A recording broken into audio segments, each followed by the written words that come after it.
Now we do this. Now this is a punish us. I'm just going to punish us. Then you say, okay, fine. Then who am I? I know what I'm not. So what is in every search, you need to find a common denominator. In any investigation, any inquiry, you have to find a common denominator to determine, the thing that you're seeking. X, is to be found. X meaning who am I? Mm-hmm. So what you do then, you try to figure, okay, fine, of the body unconscious, of the senses unconscious, of the physiological functions unconscious, of the emotions I am conscious, right? Of the knowledge unconscious, of the feelings unconscious, of the memories unconscious. So everything is similar.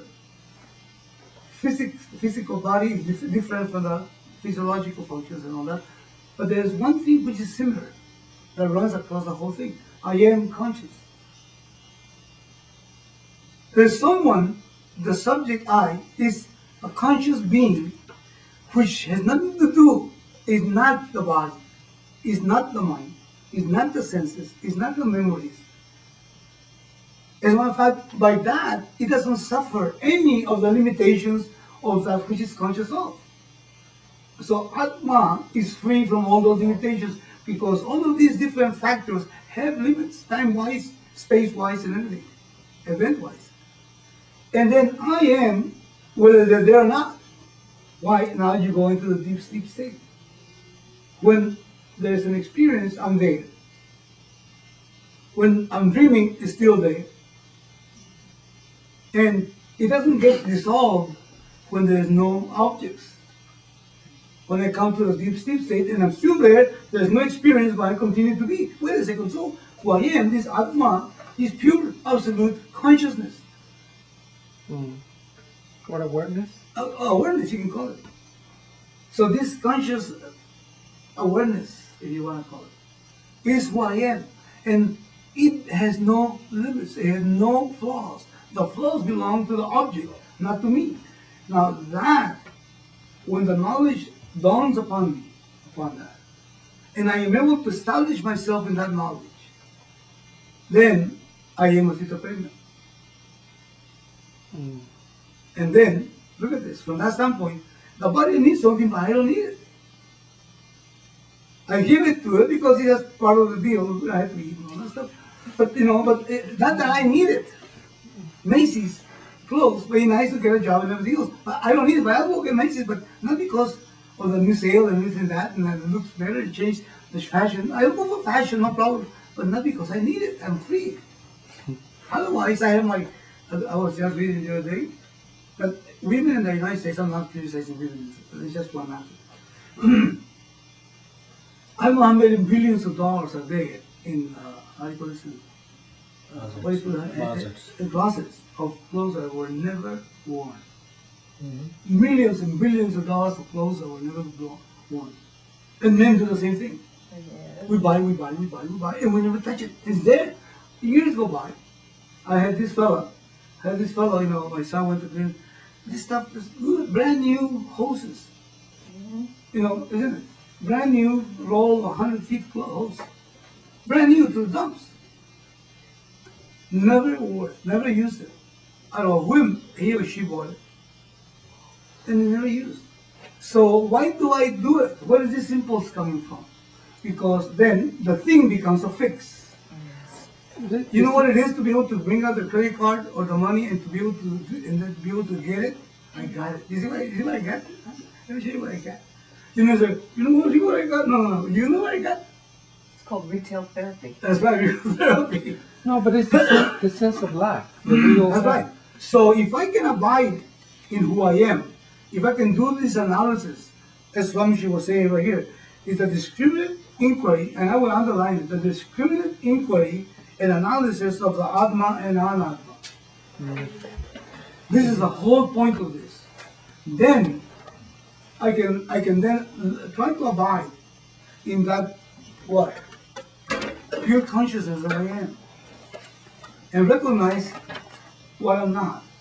then you can give up all desires. And then you manifest, listen to this, you manifest as a human being according to the Prabhupada. Perfectly okay, but not willfully. You know, willfully, you know what I'm talking about. You don't use the will, you just manifest naturally. Like a flower, like the sun. That's why the sun is a beautiful example of, of creating God out of him. Even Catholics do that. There's a sun worship, they don't realize it. But it's a sun worship because the sun becomes how you call this, the model for the truth of yourself. So this Atma Anatma Viveka needs to be done. And then life should be guided by that fact that you found out about you. Anything that rejects Atma, anything that decries Atma, should be avoided. Avoided meaning what? This mind should be brought to the dignity of Atma, to the glory of Atma.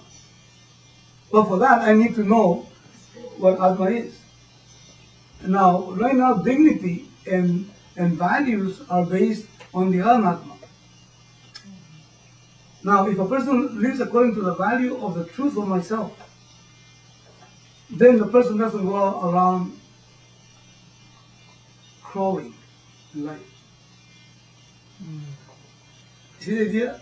Because right now, without realizing it, we're crawling for love. We're crawling for happiness. Why? Because we feel broken.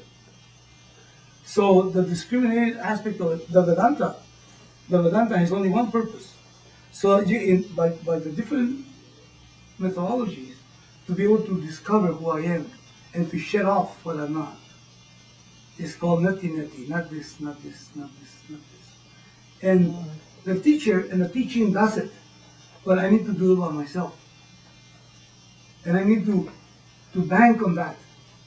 You see, the perception I had of myself, was a perception of someone ruinous in many ways. And behavior-wise, I was ruinous, as you were. Achievement, accomplishments-wise, I was worthless. Because we label, and then in order to be able to have some achievements, those achievements became blown out of proportion. Because that gave me some kind of being. But then there was always someone that had those qualities even better. So then that put me down, and I had to get together with people that didn't have it so I can feel better.